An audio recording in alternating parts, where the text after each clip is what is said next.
কিন্তু যে সত্য সাধন করে সে জ্যোতির নিকটে আইসে, যেন তাহার কর্ম সকল ঈশ্বরে সাধিত বলিয়া সপ্রকাশ হয়। তৎপরে যীশু ও তাহার শিষ্যগণ জিহুদিয়া দেশে আসিলেন, আর তিনি সেখানে তাহাদের সহিত থাকিলেন এবং বাপ্তাইজ করিতে লাগিলেন।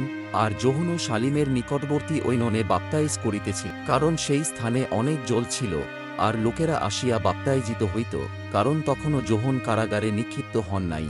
তখন একজন জিহুদীর সহিত সূচীকরণ বিষয়ে যোহনের শিষ্যদের তর্ক হইল।